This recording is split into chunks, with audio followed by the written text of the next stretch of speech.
సౌందర్యలహరిలోని 13వ శ్లోకము.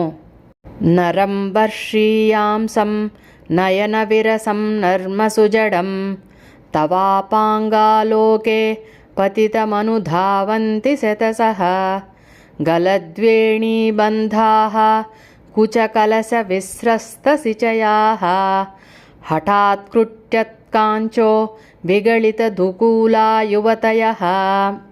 అనువాద శ్లోకము.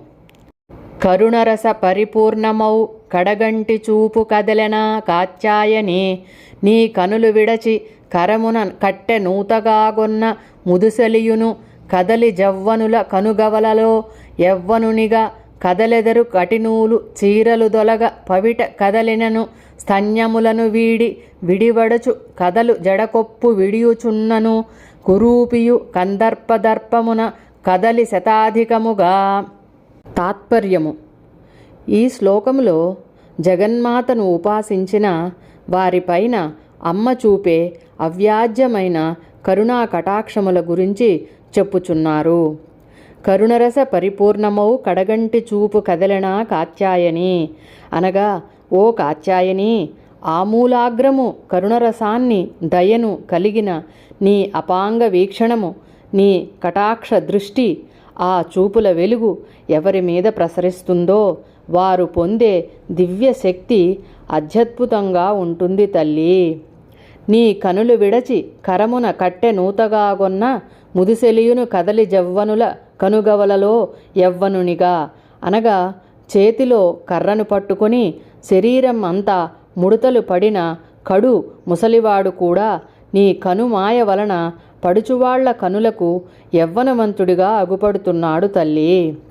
కదలెదరు కటినూలు చీరలు దొలగ పవిట కదలెనను స్తన్యములను వీడి అనగా, చూడటానికి అందంగా లేకుండా లౌకిక విషయాల పట్ల నిత్య వ్యవహారాల పట్ల ఆసక్తి లేకుండా వికృతంగా ఉన్నవాడి వెంట కటినూలు అంటే నడుముకి కట్టిన వస్త్రపు ముడులు, చీరలు దొలగా అంటే వస్త్రాలు జారిపోతున్నా, పవిట కదలెనను స్తన్యములను వీడి అంటే వక్షస్థలానికి ఆచ్ఛాదనగా వేసుకున్న వస్త్రపు ముడులు విడిపోతున్నా, విడివడుచు కదలు జడకొప్పు విడియుచున్నను కురూపియు కందర్పదర్పమున కదలి శతాధికముగా అనగా, ఆ యువతులు, ఆ స్త్రీలు వారి తలలకు వేసుకున్న జడల ముడులు విడిపోతున్నా, అసమర్థుడు వికృతుడు అయిన వాని వెంట వందల కొద్దీ ఆకర్షితులై వెంటబడతారు తల్లి.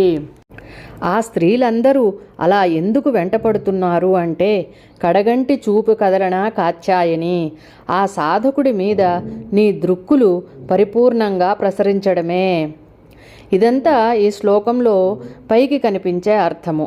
కానీ అంతర్లీనంగా దాగి ఉన్న పరమార్థాన్ని గమనించినట్లయితే, ఇక్కడ ముసలివాడు, కురూపి, వికృతంగా ఉన్నవాడు ఎవరయ్యా అంటే, ఆ జటాధరుడు, ఆ కపాలి, ఆ అంబికానాథుడే. ముదుసలి అంటే పెద్దవాడు, వృద్ధాత్మ అని, కురూపి అంటే ఒంటి నిండా విభూతి పూసుకుని మెడలో కపాలమాలలు ధరించి గజ చర్మాంబరములు కప్పుకొని శరీరం అంతా పాములు పాకుతూ 3 కనులు కలిగి వికృతంగా ఉన్నవాడు ఆ పరమేశ్వరుడే. ఈ జగత్తులో పరమేశ్వరుడు ఒక్కడే పురుషుడు. మిగిలిన జీవజాలం, ప్రాణికోటి అంతా స్త్రీతత్వాన్ని సంతరించుకున్నది కనుక జీవం అంతా ఆ పురుషుణ్ణి పొందాలని తమను తాము మైమరిచి ఆ ఈశ్వరుడి వెంట పరుగెడుతున్నారు. ఎలాగైతే కృష్ణుని వేణుగానం విని గోపికలు తమను తాము మరిచిపోయి ఆయన వెంట పరుగెత్తినట్టు, లోకంలోని జంతు తతిని ఆకర్షించే శక్తి ఆ కామారికి నీ కడగంటి చూపు మహిమ వలన కాక మరి దేని వలన వస్తుంది తల్లి? ఇదంతా నీ చూపుల మహిమేనమ్మా. ఈ శ్లోకంలో అలౌకికంగా అంతరార్థాన్ని గమనించినట్లయితే, అమ్మా సర్వమంగళ, నీ దయామయ దృక్కులు, నీ క్రేగంటి చూపులు ఏ సాధకుడి మీద అయితే ప్రసరిస్తుందో అతడు దేహభ్రాంతి వదిలి 3 ముడులు విడిపోయి అనగా, కటినూలు అంటే నడుము వద్ద ఉన్న బ్రహ్మగ్రంథి అనే ముడి, పవిట కదిలనను అంటే హృదయస్థానమున ఉన్న విష్ణుగ్రంథి అనే ముడి, జడకొప్పు విడి అంటే శిరస్సు భాగమున ఉన్న రుద్రగ్రంథి అనే ముడి విడిపోయి చీరలు తొలగా అంటే ప్రాపంచిక విషయాలపై విరక్తి కలిగి పాత వస్త్రమును విడిచిపెట్టినట్టుగా దేహాన్ని జారవిడుస్తాడు తల్లి.